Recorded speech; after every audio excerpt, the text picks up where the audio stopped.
শুরু করছি class 6 pregnancy বইয়ের পেজ নাম্বার 64 লেসন 4-এর আমাদের পার্টটি। তো এখানে বলছে a magic is an art or that uses spells to show mysterious things and creates a variety of illusion. বলছে এ ম্যাজিক মানে একটি জাদু হলো is an art or that uses spells মানে এটি একটি এমন একটি কৌশল বা শিল্পকলা that uses spells to show mysterious যা রহস্যজনক জিনিস প্রদর্শন করে things and creates a variety of illusion এবং বিভিন্ন রকম বিভ্রম সৃষ্টি করে। এ পার্সন একজন ব্যক্তি হু টেক্স কমান্ড যে দখল করে রাখে over a magic show is called the magician. জাদু প্রদর্শনী যার দখলে থাকে তাকে কি বলা হয়? জাদুকর। অ্যাপিয়ারেন্স অফ ম্যাজিশিয়ান একজন জাদুকরের উপস্থিতি is the most important part of the show. কি বলছে? সেই প্রদর্শনীর সবচেয়ে গুরুত্বপূর্ণ অংশ হলো একজন জাদুকরের উপস্থিতি। দেয়ারফর সেই জন্য হিজ কস্টিউমস আর অ্যাট্রাকটিভ, সেই জন্য তার পোশাক খুব আকর্ষণীয় হয়। This often includes A black tuxedo with a top hat or a heavenly designed robe accompanied with a feathers pagri।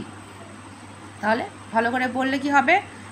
বলছে this often include a black tuxedo with a top hat, মাথায় একটি টুপি থাকবে এবং একটি ডিনার জ্যাকেট থাকে, অথবা or a heavily design এবং খুব ভারী করে কাজ করা লম্বা আংরাখা যাকে বলে, এই যে লম্বা একটাকে এটাকে বলা আংরাখা হলো। অ্যাকম্প্যানিড উইথ এ ফেদার পাগড়ি, তার মাথার ওপরে একটি পালক সহ পাগড়ি থাকে। ম্যাজিশিয়ানস আর ওয়ান্ডারফুল এন্টারটেইনার, মানে জাদুকররা হলো খুব দারুণ মনোরঞ্জনকারী। They can keep their audience entranced for hours with their amazing tricks, তারা তাদের দর্শকদেরকে অভিভূত করে রাখে ফর আওয়ার, ঘন্টার পর ঘন্টা, উইথ দেয়ার অ্যামাজিং ট্রিক, তাদের কলা কৌশল দেখিয়ে তারা দর্শকদেরকে ঘন্টার পর ঘন্টা কি অভিভূত করে রাখতে পারে। Magic shows are all about sterling stage setting and beautifully design props. জাদু প্রদর্শনীর জন্য বিস্ময়কর মঞ্চকে সুন্দর করে সাজানো গোছানো হয়, খুব নকশাও করা হয় সাজ সরঞ্জাম দ্বারা। Each and every great magician, প্রত্যেকটি জাদুকররা কী করে? Is usually assisted by train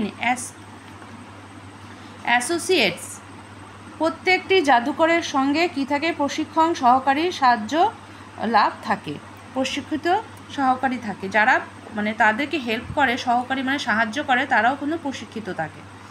A magicians powerful showmanship and masterful skill turn simple trick into enchanting illusion। একজন জাদুকরের শক্তিশালী চটকদারিতা আর শ্রেষ্ঠ দক্ষতাগুলি প্রায় সাধারণ কৌশলগুলিকে ভ্রান্ত ধারণায় বদলে দেয়। The tradition of world magic was set up by greatest magician of all time Harry Houdini many years এগো।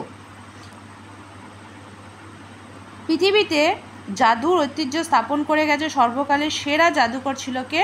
হ্যারি হুডিনি, সে অনেক আগে। It has been carried out by many famous magician till day. তারপরে তার আরও বিখ্যাত ম্যাজিশিয়ানরাও কি আজকের দিন পর্যন্ত তা বহন করে চলছে। হলো, তো এখন হয়ে গেল আমাদের এটা। এখন আমরা করব কি অ্যাক্টিভিটিগুলো। তো অ্যাক্টিভিটি 1 বলছে ট্রু ফলস। সাম ম্যাজিশিয়ানস ওয়্যার হেভিলি ডিজাইনড রব অ্যান্ড ফেদার পাগড়ি। এখানে বলছে যে কিছু জাদুকর জমকালো লম্বা আংরাখা পালকওয়ালা পাগড়ি পরে। হ্যাঁ, এটা ট্রু, এখানে এটা ট্রু হবে। তাহলে আমাদের সাপোর্টিং সেন্টেন্সটা কি হতে পারে? আমরা লিখব এখানে হেভিলি ডিজাইন, এটা এই জায়গাটায় আছে দেখো, or a heavily design রোব accompanied with a feathers পাগড়ি হলো, এটা হবে নাম্বার এ। নেক্সট আছে ম্যাজিশিয়ানস ইউজুয়ালি পারফর্ম অ্যালন। ম্যাজিশিয়ানরা কি একা একাই, জাদুকররা একা একাই প্রদর্শন করে। তো এটা তারা একা একা কখনো করতে পারে না, তাদেরকে সহায়ককারী তাদের সঙ্গে থাকে। তাহলে সেক্ষেত্রে এর আমাদের যে সাপোর্টিং স্টেটমেন্টস হবে এখানে হবে each and every great magician is usually assisted by his 10 associated. তাদের প্রত্যেকে কি থাকে, একজন করে সহায়ককারী থাকে, এটা হবে হচ্ছে বি নাম্বার। তারপরে নাম্বার সি বলছে magicians are unable to attract their audience for hour. তারা ঘন্টার পর ঘন্টা তাদের অডিয়েন্সকে বা মানে দর্শকদেরকে আটকে রাখতে পারে না, এটাও হবে এখানে ফলস, তারা পারে। তাহলে সেক্ষেত্রে আমাদের সাপোর্টিং স্টেটমেন্ট হবে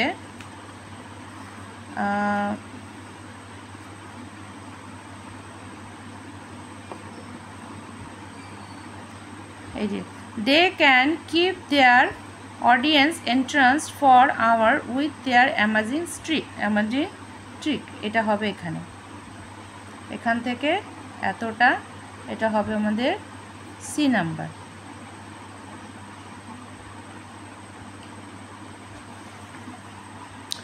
এরপরে ডি নাম্বার বলছে tradition of world's magic was said by great Harry Houdini.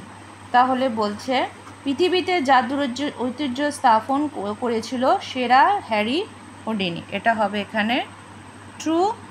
আর এর সাপোর্টিং স্টেটমেন্ট হবে এখানে এই যে the tradition of world's magic was set up by greatest magician of all time Harry Houdini ওয়ার্স অনেক আগে, এটা হবে এখানে ডি নাম্বার। নেক্সট বলছে magic shows are subject to startling stage setting. বলছে জাদু প্রদর্শনী বিস্ময়কর মঞ্চ ব্যবস্থানের উপরে নির্ভর করে, হ্যাঁ এটা হবে এখানে ট্রু। তাহলে সাপোর্টিং স্টেটমেন্ট হবে কি, তাদের স্টেজটাকে যে খুব সুন্দর করে সাজিয়ে রাখা হয়, এটা হবে magic shows are all about sterling stage setting and beautifully design props, এটা হবে এখানে আমাদের ই নাম্বার। হয়ে গেল। এরপরে আমরা অ্যাক্টিভিটিতে চলে আসছি। নেক্সট অ্যাক্টিভিটি বলছে কজ এফেক্ট দিয়ে দেওয়া আছে, এখানে তোমাদের কজ আছে, এফেক্ট বের করতে হবে। প্রথমে বলেছে magicians have the ability of powerful showmanship and masterful skill. ম্যাজিশিয়ানের কাছে কি জাদুকরের কাছে অনেক রকমের কলা কৌশলের দক্ষতা থাকে। এফেক্ট বলছে এর ফলে কী হয়, সিম্পল ট্রিক্স আর টার্নড ইনটু এনচ্যান্টিং ইলিউশন, যার ফলে খুব সাধারণ যে কলা কৌশল তা মানুষকে মোহময় ভ্রান্ত ধারণা বদলে দেওয়া হয়। পরেরটি বলছে এখানে এফেক্ট বলছে a person is called a magician, একজনকে জাদুকর বলা হয় কারণ কি a person takes a command over a magic show, একজনই ব্যক্তি থাকে যে পুরো ম্যাজিক শোর মধ্যে কমেন্ট করে। তারপরে বলছে নাম্বার 3-তে a magician plays amazing tricks, একজন জাদুকর খুব সুন্দর সুন্দর কি কলা কৌশল দেখায়। তার ফলে কী হতে পারে, the audience are kept entranced for several hour, তার ফলে সমস্ত দর্শকরা কী করে ঘন্টার পর ঘন্টা তার দিকেই লক্ষ্য রাখে। তারপর নাম্বার 4 বলছে appearance of A magician is the most important part of A magic show, একজন জাদুকরের যে জাদুকরের উপস্থিতি তা কী করতে হবে, সবচেয়ে বেশি গুরুত্বপূর্ণ অংশ তার জাদু প্রদর্শন করা, মানে যার ফলে কী হবে ম্যাজিশিয়ানস ওয়্যার অ্যাট্রাকটিভ কস্টিউম, এর ফলে ম্যাজিশিয়ানদেরকে আকর্ষণ করানোর জন্য তারা কি খুব আকর্ষণীয় পোশাক পরে। তা হয়ে গেল, আমরা আজ অ্যাক্টিভিটি 1 আর 2 করলাম আর লেসন 4-এর এই পোর্শনটি পড়লাম। তাহলে আজকে রাখছি এ পর্যন্তই।